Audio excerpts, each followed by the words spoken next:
larger plan. Some sort of shift. It tipped the scales. Jedi are being hunted. He's a student of the dark side. Acolyte. I sense the darkness. Carry a Jedi weapon, but you are not Jedi.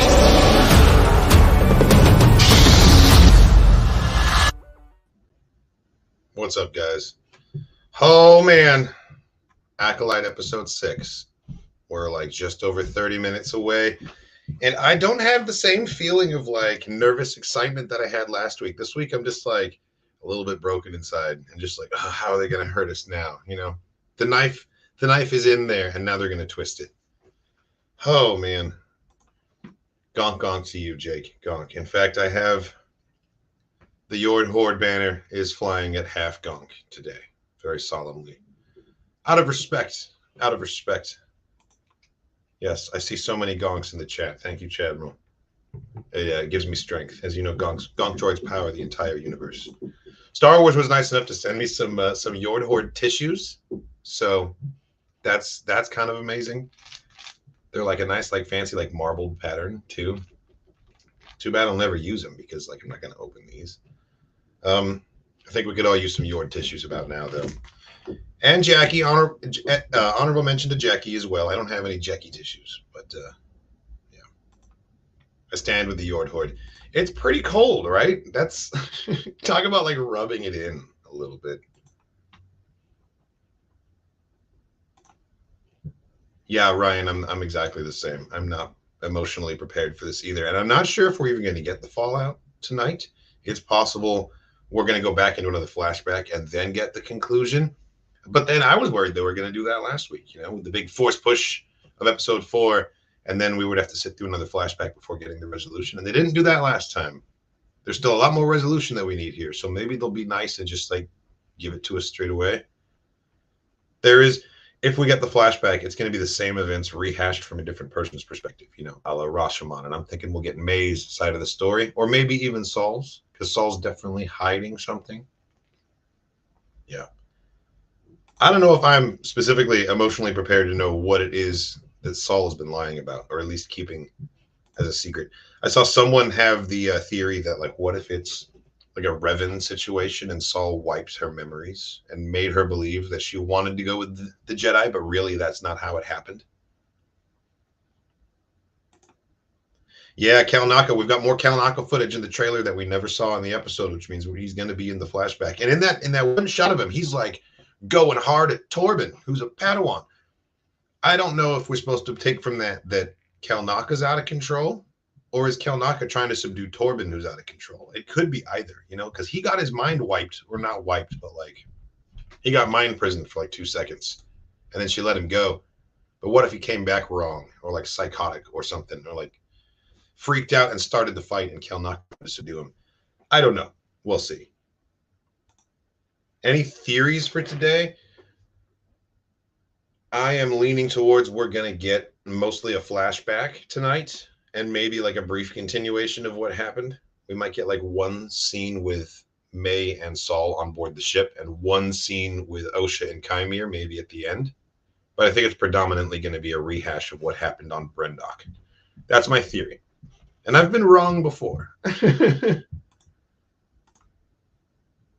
Okay, you think that they influenced Kalnaka and use him as a weapon? Very possible as well. We've seen the black eyes several times. And even on May's eyes went black during her like vision in like the very first episode, in the vision that Osha had. And that was pointed out after the fact. And like I think the mind control thing is going to become very significant in the plot. They didn't just do that to Torben just because. Like they're introducing elements here that are going to come back around. He might have had black eyes. I'll have to go back and rewatch it. I don't think I noticed either way. Glad you're here, man. We're all getting hyped together. We all have one thing in common here, and that's that we got to know what happens next, right? I don't think anybody was expecting Yord and Jackie to get cut down the way they did, and I'm still kind of marveling at like what happened here with like the Yord horde and the hashtags and the fan art and all like the the silly photoshops. Like, it's a chicken and an egg thing for me. Like, did Lucasfilm like get that ball rolling? Was that strategic, or was that a totally organic thing that happened that Hayden just like came up with Yord Horde, and then suddenly there's this huge movement behind these characters that were destined to die from the very start? And if that's the case, that's fucking hilarious, first of all. But also, I really like that. I really like that a lot. The Jackie Jam, the Yord Horde, yeah, everyone's dreams just crushed. Now, and like thinking back to like all of Swagman's interactions with everyone being so excited, like Swagman knew. Swagman totally knew what was coming around the corner. I'm like, oh, that's too funny. That's that's too funny for me. Someone just posted something on Twitter, a picture of Daphne Keene, Jackie, wearing Yord's hair. It's pretty funny. She's just like wearing his hairpiece. Yeah, the only hashtag after this is Soul Survivor, right? Say it ain't so. I wish it wasn't the case, but so Saul and May and Basil are together on the ship, right? And we know that Basil is the only one that can really like smell out the difference straight away. But his interpreter is gone. Yord is the only one that spoke his language. I'm thinking Saul already knows. This was my theory at the end of episode 5, is that Saul knows that May and Osha have switched. And that's why when he says, "Where is she?" and May goes, "Who?" he says, "Your sister." He doesn't say May. He says, "Your," because he knows he's talking to May. That's a seed they planted earlier as well. Because do you remember in the flashback on Brendock when they gave them the Jedi aptitude test and Mother Anastasia told them to fail it on purpose? Like, Saul figured it out real quick. Like, that was supposed to establish for us that like these girls cannot get one over on him very easily. And so I think this is going to be that coming back around and him seeing through yet another deception. Not to mention they made a point of showing that he like not just noticed the Mechnex tattoo that Osha had, but he had an opinion about it, like he didn't like it. So it's going to be very obvious when he sees her arm that it's not there either. So I think that he already knows and he's playing coy. But once that scene happens, if he's like, "Oh my goodness, it's not," I could be wrong about that, but I really think that he already knows.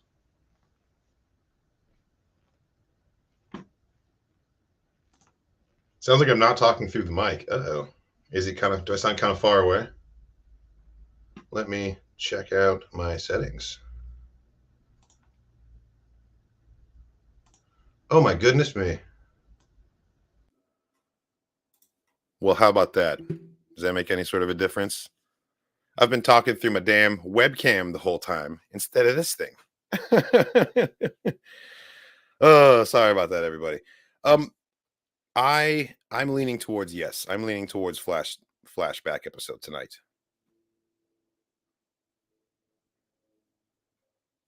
That's what I think's going on. Yeah, classic webcam moment. It happens to all of us.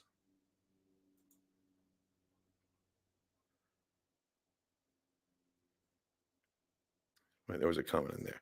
I'm not sure he does. He was clearly unbalanced and confused. I mean, yeah, he's been through a lot just now. It's very true. He just lost his Padawan, saw everybody get killed, and got brought to the brink of the dark side himself. Like, he fully lost it in that fight, especially at the end there. So maybe it's possible that like it did slip by him. But if that's the case, we've got the tattoo. We've got Basil who's going to freak out because he was like specifically given May's scent.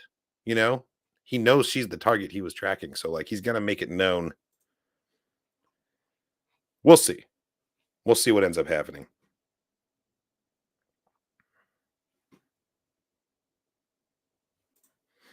Can't wait to see when he realizes that he got the wrong sister. See, I'm thinking if he hasn't already noticed, which is my little theory, is that like he already knows.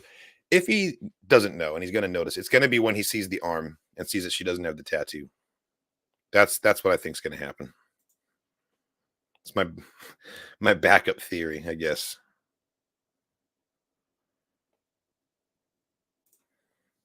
Hype chamber time. It's only 30 minutes until oh, you're right. It's 5:31 p.m. my time right now, so we're in the home stretch here. It's about to start. I was so distracted today, I didn't even realize it was almost time. I wish I had that problem. I have had like the resolution of last week's episode looming over me since I woke up this morning. I woke up and my first thought was like, "Oh, it's the Acolyte. Today's the day. We're gonna find out what happens next." And I think it will be a flashback episode, but I think that they're going to at least start with a scene addressing what just happened. You know, I think the flashback will be more mechanical, it'll be more narrative this time instead of just the entire episode taking place in the past. It'll start with someone telling a story, and then we'll dive into it. That's what I'm thinking.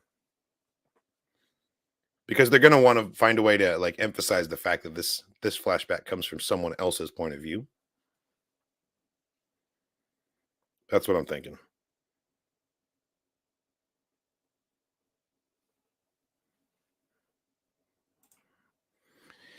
I see your prediction, and I'll raise you. Basil kills May instantly. Just takes matters into their own furry little hands. You never know. Stranger things have happened. After last week, I don't know that anything's off the table prediction-wise. One prediction that I saw, I can't take credit for this theory, but I saw someone else saying that the stranger, Smilo Ren, as the uppity apprentice, he's going to get punished for revealing the Sith. And I feel like we're going to meet his master, and his master's just going to mop the floor with him, showing that the power scale's even higher than this. I hope Qimir survives, though, because he's a really compelling character. And like, I want to know his backstory. I want to know how he fits into the larger hierarchy of the Sith. Is he going to adhere into the rule of two? Like, what's going on here? So I'm going to be pretty pissed if he dies before we get a bunch of answers. Presumably not, though, right? Because in that interview, the inverse interview, the article with Leslie Headland, she talked about how she was toying with the idea of not even revealing the stranger's identity until season 2, which means she had plans for this character in season 2. So with that in mind, I think he's going to survive the season at the very least.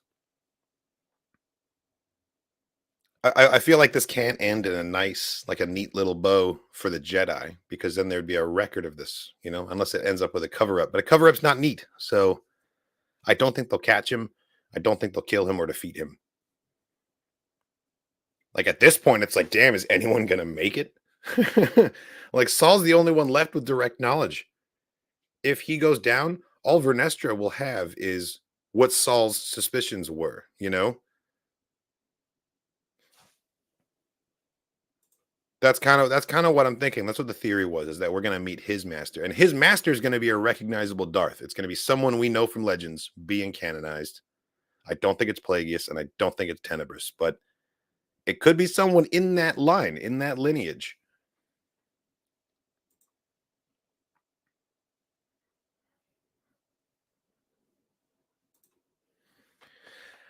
I mean, I don't like it's all will be revealed, right? All will be revealed, but like I have to believe that if Saul killed the witches, it was either in self-defense or like there's some sort of a justification there, because I feel like Saul wouldn't just straight up murder a person to get his way. I think that it just and maybe that just doesn't jive with the character of like he's learned from his mistakes and now he is this way, and young Saul wasn't quite as measured, but like I just don't see that in his character, you know, in the read that I have on it. Like if he was mind controlled, maybe, you know, like one of the witches made him kill the other witches as like a false flag, like a way, like a justification to start killing the Jedi.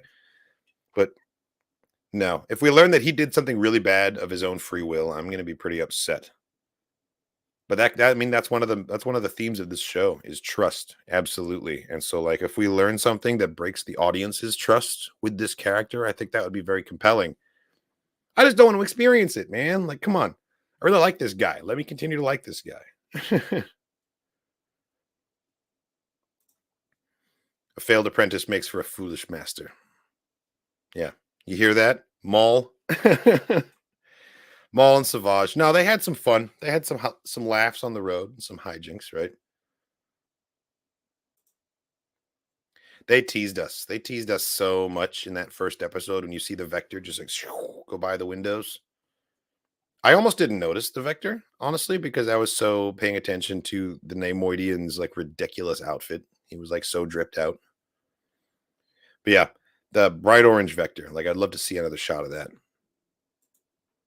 There is a space sequence coming up. We saw it in the trailers, but and hasn't been accounted for yet, but I don't know if there's going to be any vectors involved in that.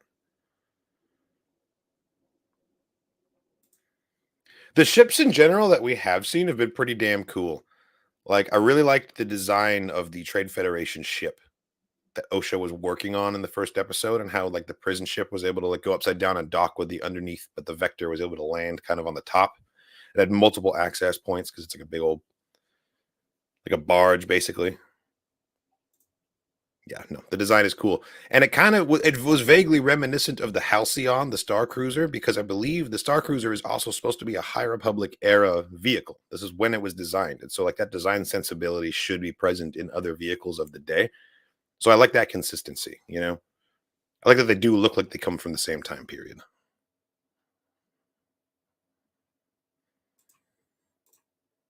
I think they're building to it.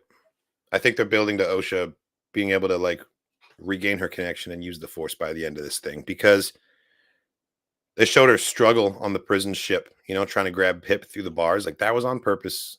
That was totally on purpose. That's kind of like the Chekhov's gun of Force powers for her. Like she's gonna be able to, like she's gonna Force push someone by the end of this season. I think it's gonna happen. The episode comes out in 23 minutes on my clock here. Make that 22 minutes now.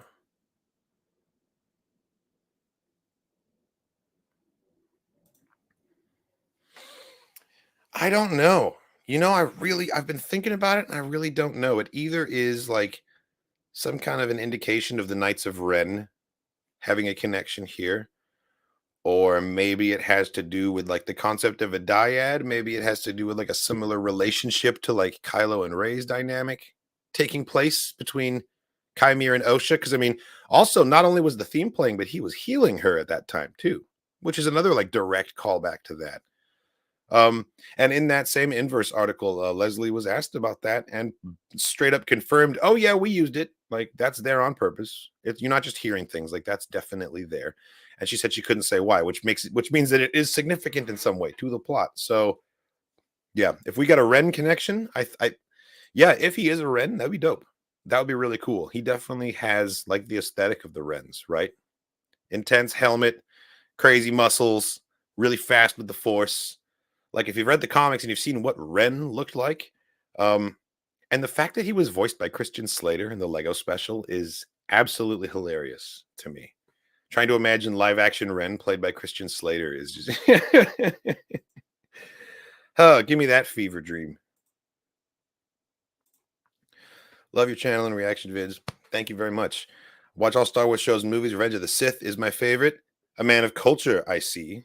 I want to like the Acolyte. Hopefully it works in the end. You know, sometimes we just got to wait for the whole picture to shake it out. And especially in a show like the Acolyte, where the whole point of the format is that it's a mystery. Like the audience is supposed to be in the dark. And we're supposed to not know everything.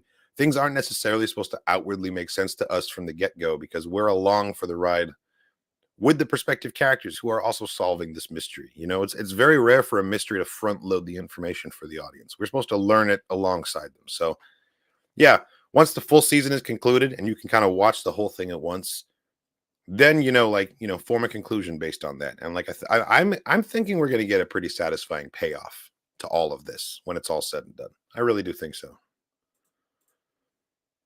Kylo's theme is just Ben Solo's theme slowed down. I would argue that Ben Solo's theme is just Kylo's theme sped up. That's what I think. But you're right. You're totally right. Well, I mean, that's kind of a tradition in Star Wars too, because think about like at the end of the Phantom Menace, the victory celebration. It's just Palpatine's theme. It's been sped up and it's been transposed into a major key instead of a minor key. And so it sounds like triumphant and joyful instead of sad and sinister. Like, man, John Williams is so brilliant with that stuff. I love soundtracks that use leitmotifs, and every character has their own musical motif. And like you hear them musically interacting with each other when like two people are in a scene. Love that stuff. Absolutely, it's like poetry. Yeah. That's like a meme now, but it's true. It's totally true. Yep, same thing with Anakin's theme in the Clone Wars and the Imperial March. Yeah, they do it. It's all over the place. And once you know to look for it, you see it everywhere.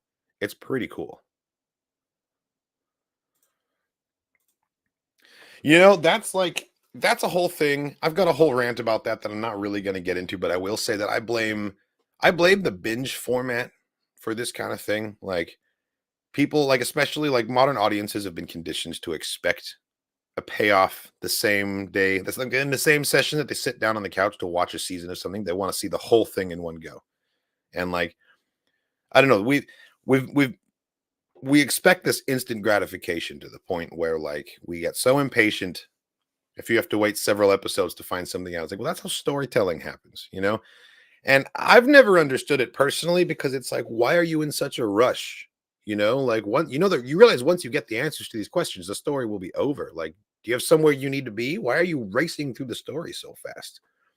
I would rather they like take their time with it. And like that way, as a person who enjoys the story being told, I get more of it. You know, we get to sit with this for longer that way. And so, like, it's the same as people who complain about filler episodes. You know, it's like, what's the complaint here? Are you like, why are you in such a rush to get the show over and done with? Like, a filler episode just means you get to spend a whole extra episode in this world with these stories and these characters. What's not to enjoy about that? I don't know why there's this insatiable need. Like, we need the answers and we need them now. It's like, well, that's not how life works. That's not how life works in the story either. The characters don't get the answers as soon as they need them. I think people are just impatient. You know, we've been conditioned to expect everything at once, and so when you go on this weekly format, you know, people don't want to wait a whole week.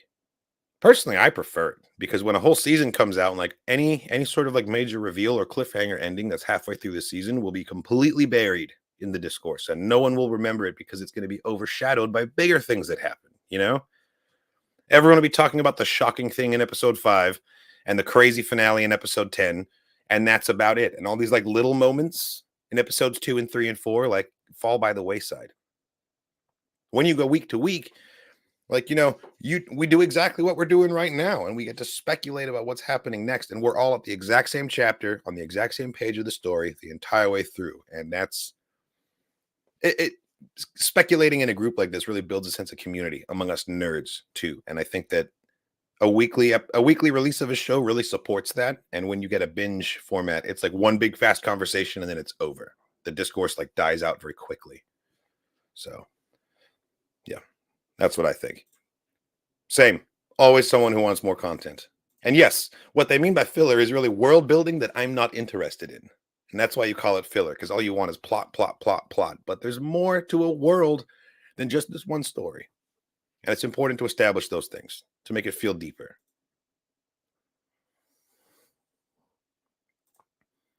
There are valid reasons to like the binge format, like totally. Not everyone has the same like time in their schedule to be able to watch things weekly. Some people, it's easier to just wait for it to be released. Like there's plenty of people who wait for a show to finish and then they sit down and watch the whole thing. And that's great. If you have the time to do that, like I'd probably really enjoy doing that, but it works easier for me to do it the other way around.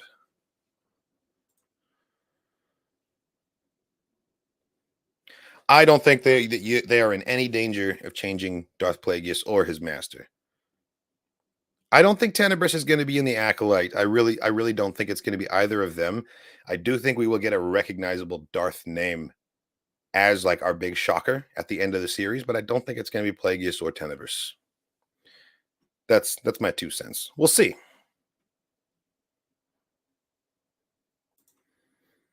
It's valid, you know, I respect it. It's not how I do things, but I do respect it.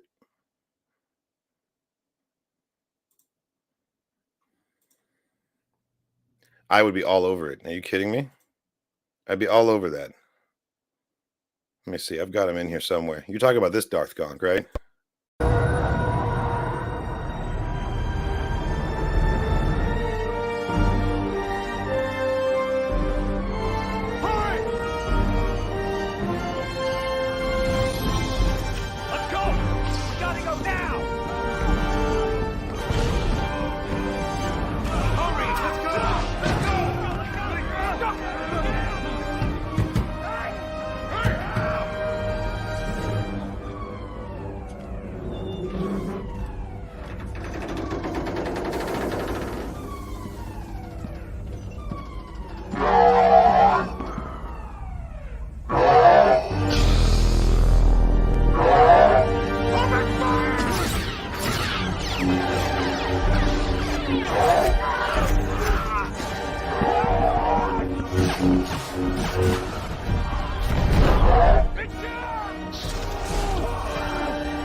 That's canon.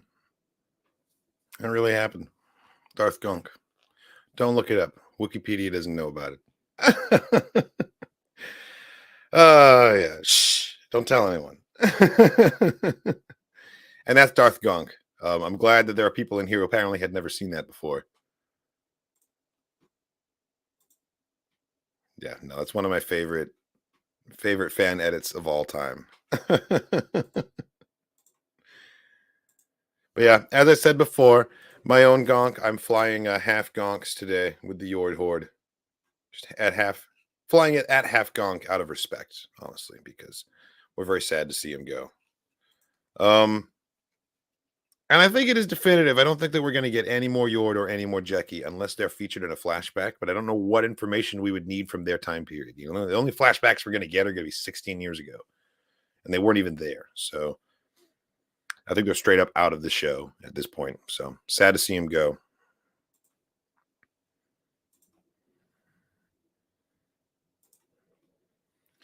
I don't know that people try to say that. I mean, Legends is Legends. It's right there in the name. If it was canon, we wouldn't need to differentiate it. We wouldn't have to say blank and canon. There would be no and canon if it was also canon. So I don't know. I feel like that answers its own question. Yeah, the little wobbles when he's standing on the little standing on the launch bay watching the ship fly away. I love it. See, I'm not sold that we're going to see Tenebris or Plagueis.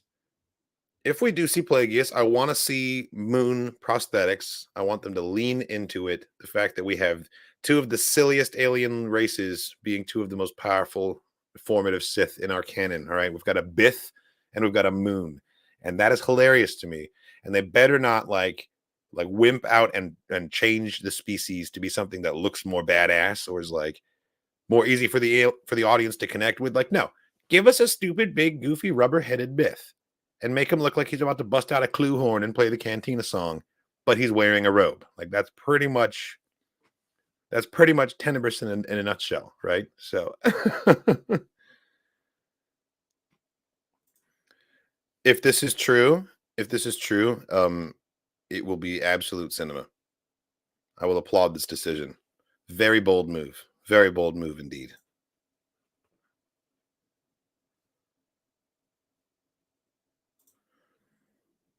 Yeah, I mean, canon to me just means that like it's something that actively will be referenced historically by events moving forward, you know?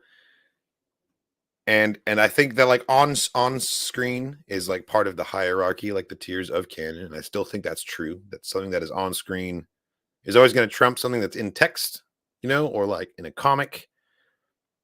But there are levels to this stuff, and it's not ironclad, and it's not perfect. And Lucasfilm, even with the presence of a full-fledged story group whose entire job is to make sure this stuff doesn't happen, it still happens. All right, Kanan the Last Padawan, Ahsoka by E.K. Johnston, like it happens all the time. But it still happens less than it happened in Legends.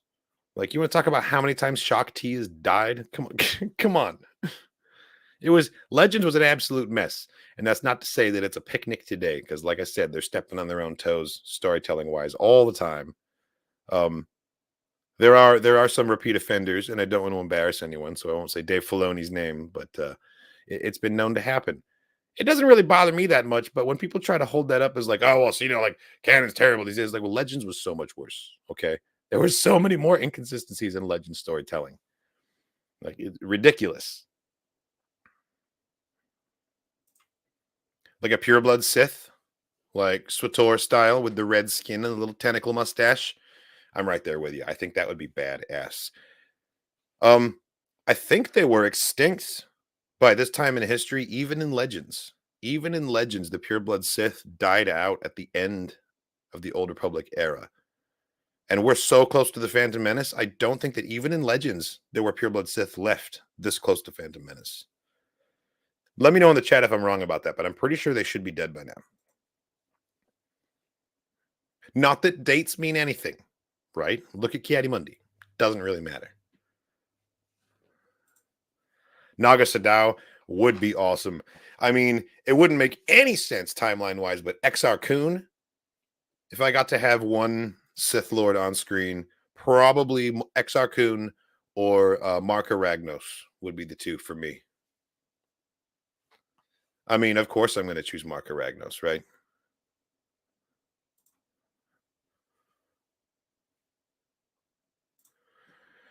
Jeremy, I do not see the super chat you are referring to, my dude. You should just ask me again in a chat. Yeah, Marka Ragnos is my boy. I mean, of course he is. Come on. Jedi Academy and Jedi Outcast.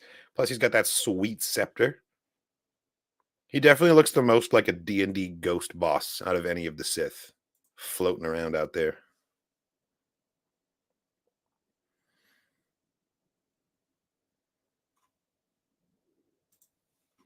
You know, I really don't know.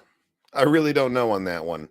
Maybe like in universe, like as a headcanon, maybe it's like Korriban just had such a dark and evil reputation after all the Sith stuff that went down, that after the Sith Empire was like allegedly extinct, maybe the Jedi had a hand in renaming the planet as a way of trying to erase the history of their enemy a little bit. I could see them doing that.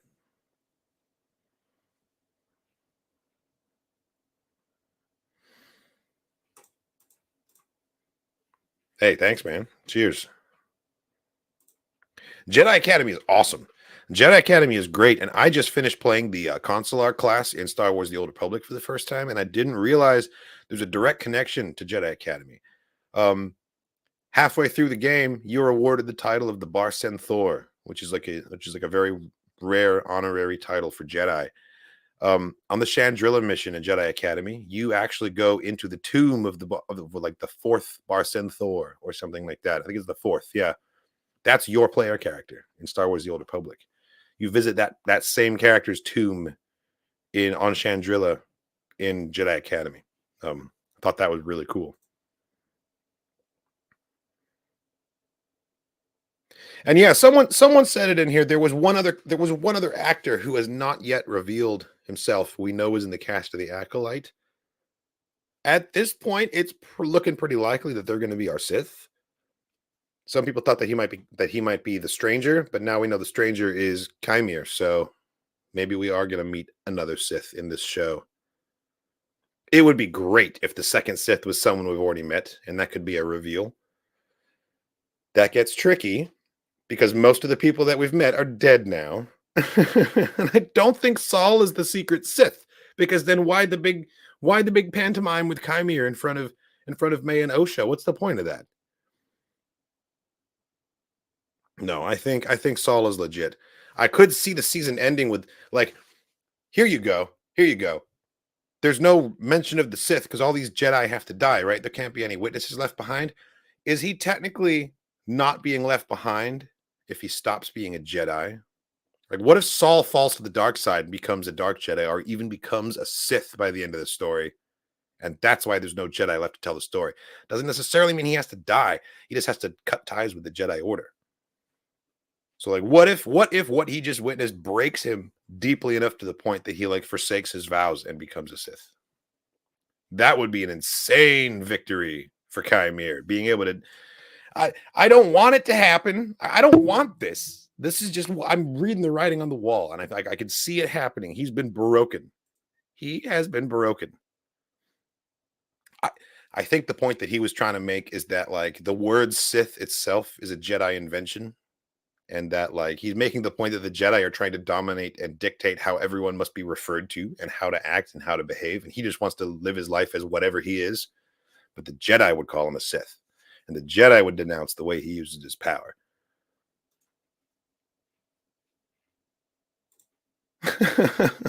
I'm so glad I could help, man. Gonks up to you, my brother. Yeah, and then Saul ends up as the Acolyte. Saul ends up as the pupil. I'm not saying this is guaranteed, and I'm not even saying this is what I want to have happen, but like, would be pretty insane, right? Oh my goodness, the episode is 3 minutes away. Okay. This is not a drill, people. We have a massive object emerging from hyperspace, and it is the Acolyte, episode 6. I'm going to set up the stream so I can react with the Bendu. The reactions will be coming right to my YouTube channel. The full-length uncuts will be on Patreon before the end of the day. Thanks so much for watching, everybody. I love getting hype with everybody every week before the episodes drop. I can't wait to see you guys next week. Without further ado, let's do this thing. I'll see you on the other side. I sense this is only a small part of a larger plan.